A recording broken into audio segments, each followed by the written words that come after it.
नमस्कार साथियों, आज 19 सितंबर को भारत जोड़ो यात्रा में हम राहुल गांधी जी के साथ कदम से कदम एवं ताल से ताल मिलाकर देश के वासियों के साथ केरला से चल रहे हैं। और यहाँ लोगों की जनसंख्या इतनी है कि इससे प्रदर्शित होता है कि राहुल गांधी जी के चाहने वाले कितने हैं, उनकी लोकप्रियता बताती है। ये देखिए, सभी लोग भारत जोड़ो का नारा लगाते हुए राहुल गांधी जिंदाबाद करके नारा लगा रहे हैं और लगातार राहुल गांधी जी के साथ कदम से कदम ताल से ताल मिलाकर चल रहे हैं। भारत जोड़ो यात्रा बहुत ही अच्छी यात्रा है, 21वीं सदी की सबसे बड़ी यात्रा है और बहुत ही सराहनीय यात्रा है। ये यात्रा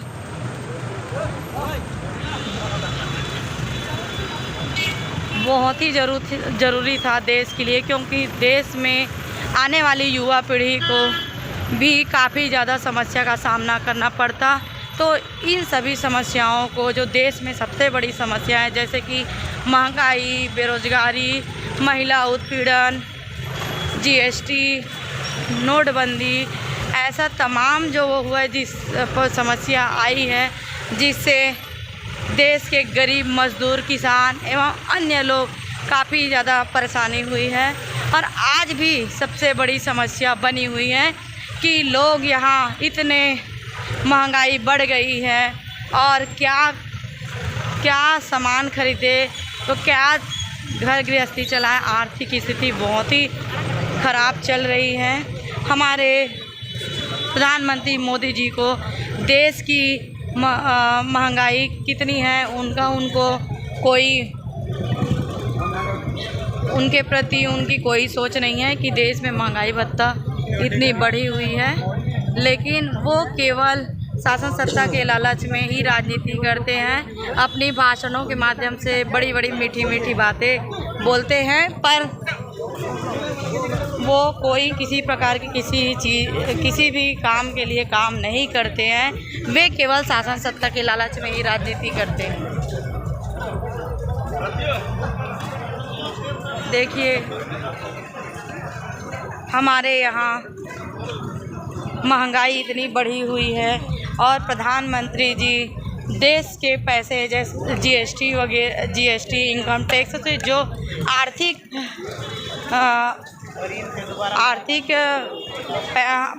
प्राप्त होता है, अर्थ रुपया पैसा जो हमको देश की जनता के जीएसटी और इनकम टैक्स से या अन्य किसी साधनों से जो सरकारी पैसा प्राप्त होता है, उस पैसों को प्रधानमंत्री जी द्वारा गलत तरीके से उपयोग किया जाता है। अभी इतनी देश के लिए, जंगल के लिए चीता, शेर ला रहे हैं, जो कि उसकी अभी फ़िलहाल तत्काल ज़रूरत नहीं था। देश में महंगाई इतनी बढ़ चुकी है कि जो पैसे से चीता को लाया गया है, उस पैसे को चीता ना ला करके बाहर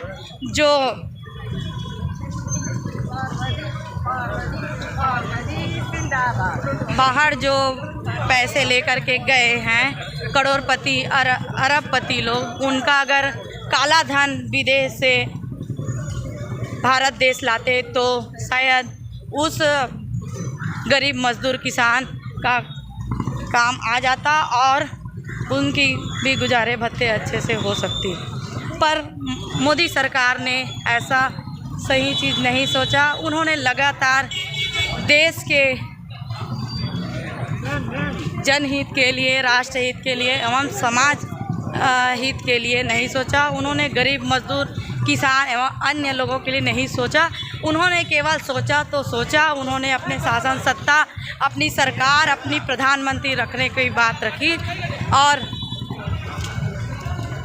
इस सरकारी पैसे से जो जीएसटी और इनकम टैक्स के माध्यम से आती है, उस सरकारी पैसों को भी अपनी सरकार बनाने में कांग्रेस पार्टी की सरकार को तोड़ करके पैसों से उनके विधायक को ख़रीदा जा रहा है और सरकारी पैसे से, और वहाँ पे अपनी सरकार, बीजेपी की सरकार बनाई जा रही है। अगर मैं कहती हूँ कि अगर बीजेपी सरकार में अगर प्रधानमंत्री मोदी के में अगर इतनी ताकत है तो जनतंत्र द्वारा वो प्रधानमंत्री और मुख्यमंत्री बना करके दिखाए, क्योंकि जहाँ जहाँ कांग्रेस की सरकार थी वहाँ वहाँ प्रधानमंत्री जी सरकारी पैसों से विधायक को खरीद रहे हैं और अपनी सरकार बना रहे हैं, जो कि यह जनहित के लिए बहुत ही गलत है और देश में लगातार समस्याएं बढ़ती जा रही है। ये हम महंगाई के लिए सबसे बड़ी संकट का कारण, देश में लोग महंगाई से जूझ रहे हैं और मोदी जी जो है देश के सरकारी पैसों से चीता शेर भालू ला रहे हैं, जो कि बहुत ही गलत है। उस पैसे को जिस सरकारी पैसे से उन्होंने बाहर से जो चीता लाया, उस पैसे को अगर किसी गरीब मजदूर किसान को देते तो वो उनकी जो आर्थिक तंगी है वो तंगी ठीक सही हो जाता, पर प्रधानमंत्री मोदी जी ने ऐसा कतई नहीं कर रहे हैं। अगर बाहर से लाना ही था प्रधानमंत्री मोदी जी को, तो जो यहाँ से अरबपति खरबपति लोग जो यहाँ भारत से पैसा लेकर के गए हैं, उस काले धन को विदेश से भारत लाना था, ना कि उसको विदेश से बाहर से चीता लाना था, क्योंकि चीता अभी हमारी जो आर्थिक स्थिति खराब है उनके लिए वो सही नहीं है। सबसे पहली प्राथमिकता हमारे लिए देश में चल रही महंगाई, तो पहला कारण ये हो गया हमारी। और दूसरा कारण हम चलते हैं बेरोजगारी पे। देश में इतनी अधिक संख्या में बेरोजगारी बढ़ चुकी है कि उस बेरोजगारी को दूर करने के लिए केवल प्रधानमंत्री में ही इतना ताकत है कि उस बेरोजगारी के लिए वो स्पेशल भर्ती लिया जा सकता है, पर उन्हें इस भर्ती की कोई आवश्यकता नहीं है। यहाँ लोग बड़े बड़े M.Tech, MBA, MBBS बड़े बड़े उच्च शिक्षा प्राप्त करके यहाँ बेरोजगार घूम रहे हैं, ना ही नौकरी है, नहीं कुछ नहीं है। तो लोग करे तो करे क्या? ऊपर इधर एक तरफ से महंगाई बढ़ी हुई है, दूसरी तरफ से बेरोजगारी बढ़ी हुई है। ये देश के लिए सबसे बड़ी समस्या है कि मोदी जी को देश में, भारत देश के वासियों को शेर चीता जैसी चीज़ें नहीं चाहिए। उनको तो चाहिए तो सिर्फ और सिर्फ महंगाई को कम करना है, महंगाई को हटाना है और बेरोजगारी को भी हटाना है, रोजगार लाना है, उनका उद्देश्य है। इस तरह से हमारे प्रधानमंत्री जी कर रहे हैं। और तीसरा कारण है देश में जो कि महिला उत्पीड़न लगातार आए दिन, जब से केंद्र में बीजेपी की सरकार आई है तब से लगातार महिलाओं का रेप, बलात्कार जैसे जो गंभीर समस्या देश के लिए वो लगातार बढ़ते जा रही है। इसका हमने कई बार मोदी सरकार को जिक्र की, लेकिन मोदी सरकार ने किसी भी प्रकार का नहीं सुना। उसके लिए बोलते हैं बड़ी बड़ी बातों में कि बेटी बचाओ बेटी पढ़ाओ, पर यहाँ स्वयं बीजेपी के लोग ही बेटी का रेप करते, बलात्कार करते हैं और आरोपियों को बचाते हैं, जो कि देश के लिए बहुत ही गंभीर समस्या है। ये दिखावे की बात करते, इससे स्पष्ट होता है कि केवल मोदी जी जो है शासन सत्ता के लालच में ही बड़ी बड़ी बातें करते हैं। इन सब समस्याओं बहुत ही गंभीर समस्या है। और यहाँ केरल में भी बताया जा रहा है कि यहाँ जो गेहूं की सप्लाई होती थी उसको केंद्र सरकार ने वो सप्लाई भी बंद कर दी है, जिससे आम जनता को काफ़ी अधिक परेशानियों का सामना करना पड़ रहा है। और यहाँ जो रोड है बहुत ही ख़राब है, जिस रोड को बनाने की आवश्यकता थी पर केंद्र सरकार के यहाँ केरला का रोड भी नहीं बनाया जा रहा है। उनको बस हिंदू मुस्लिम मंदिर मस्जिद, हम कहते हैं कि ठीक है मंदिर मस्जिद बना रहे हो, ठीक है, हम भी हिंदू है, उस चीज़ को मानते हैं, मंदिर बनाना अच्छी चीज़ है, कोई गलत नहीं है, पर उसके साथ साथ आप जो है एकता की भावना जो देश में प्रकट करना चाहिए वो आप वो प्रकट नहीं करते हैं। आप केवल हिंदू मुस्लिम मंदिर मस्जिद के नाम से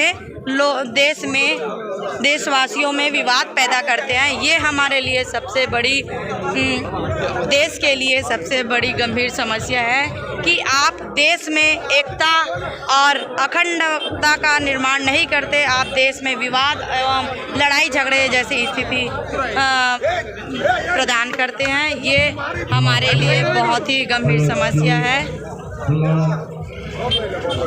इन सभी समस्याओं को दूर करने के लिए राहुल गांधी जी ने जो भारत जोड़ो यात्रा प्रारंभ की है वह बहुत ही सराहनीय है, क्योंकि इस देश में सभी प्रकार की समस्याओं को दूर करना, परिवर्तन करना बहुत ज़रूरी था। इसलिए राहुल गांधी जी ने एक समुद्र में बहते हुए पानी के लहरों की तरह भारत जोड़ो यात्रा में एक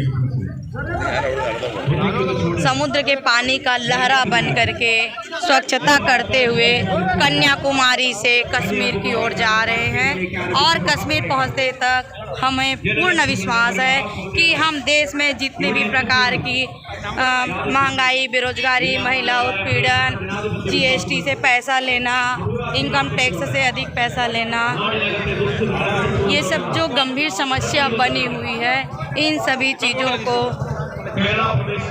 दूर करना, हिंदू मुस्लिम मंदिर मस्जिद जो विवाद है, इन सभी चीज़ों को, जो देश में गंदगी है उस गंदगी को दूर करने की बहुत आवश्यकता थी, जिसको राहुल गांधी जी ने भारत जोड़ो यात्रा के माध्यम से एक समुद्र में बहती हुई पानी जो अपने लहरों से समुद्र की गंदगी को साफ करते हुए चलती है, उसी प्रकार हमारे राहुल गांधी जी ने गांधीवादी विचारधारा, देश हित एवं राष्ट्र हित के लिए लगातार बहते हुए समुद्र के पानी की तरह कन्याकुमारी से लेकर कश्मीर तक साफ करते हुए चल रही है।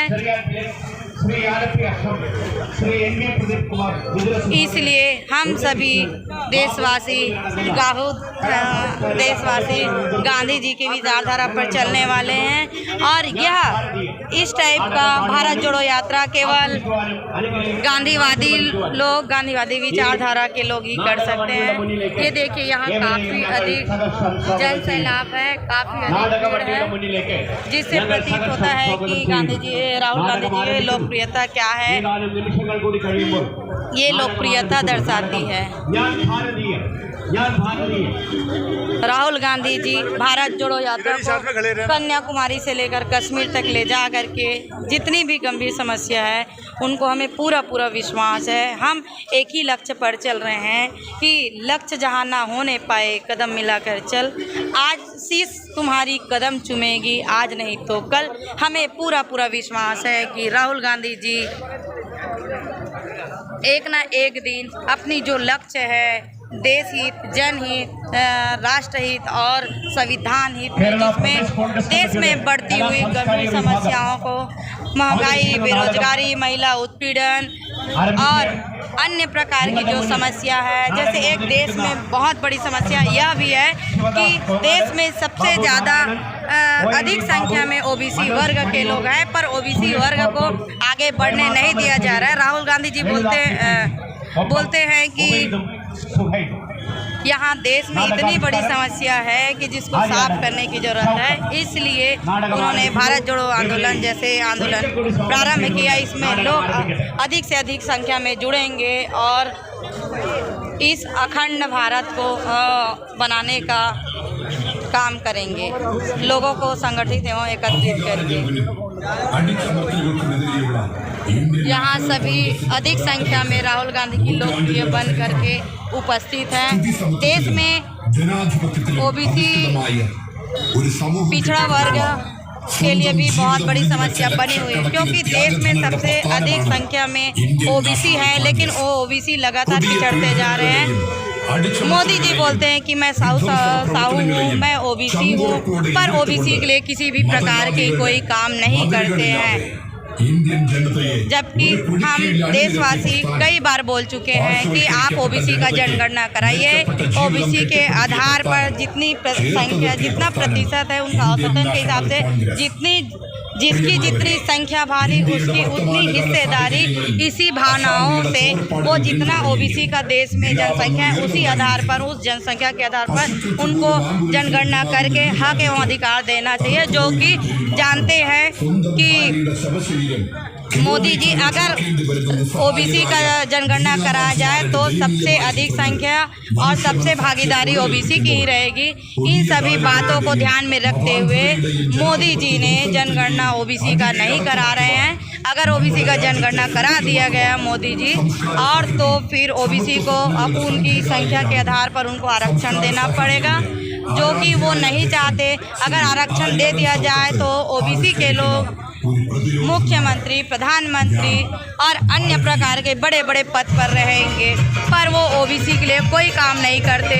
अगर ओबीसी के लिए ओबीसी को अगर है, ओबीसी का है मोदी जी, तो ओबीसी को बढ़ावा देना चाहिए, पर ओबीसी के लिए किसी भी प्रकार का कोई काम नहीं करते। और साथ ही साथ किसी भी समाज के एसटी, एससी, ओबीसी के लिए भी बहुत ही सभी लोग देश में प्रताड़ित है, जो गंभीर समस्या बनी हुई है। अगर ओबीसी को जनगणना के आधार पर आरक्षण दे दिया जाए तो प्रधानमंत्री के पद से उनकी कुर्सी खाली हो जाएगी। इसलिए मोदी जी जो है ओबीसी का जनगणना नहीं करा रहे हैं। पर मैं कहती हूँ कि ओबीसी की जनसंख्या इतनी अधिक है, अगर वो चाहे, अगर मोदी जी को प्रधानमंत्री के पद पर बैठा सकते हैं तो इतनी हिम्मत है कि प्रधानमंत्री मोदी जी को ओबीसी के लोग उस पद से हटा सकते हैं।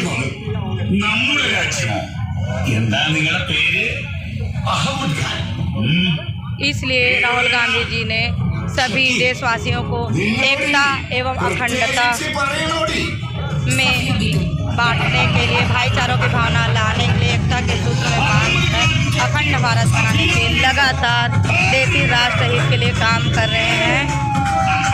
इसलिए भारत जोड़ो यात्रा बहुत ही अच्छी यात्रा है, 21वीं सदी की सबसे बड़ी यात्रा है और बहुत ही सराहनीय है।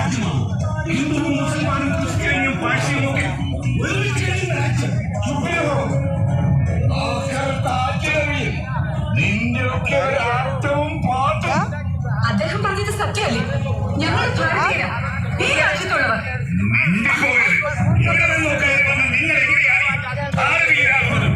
ഞങ്ങളാണ് ഭാരതീയർ, ഭാരതീയർ. അവർക്ക് മാത്രം അവകാശപ്പെട്ടതാണ് ഇന്ത്യ.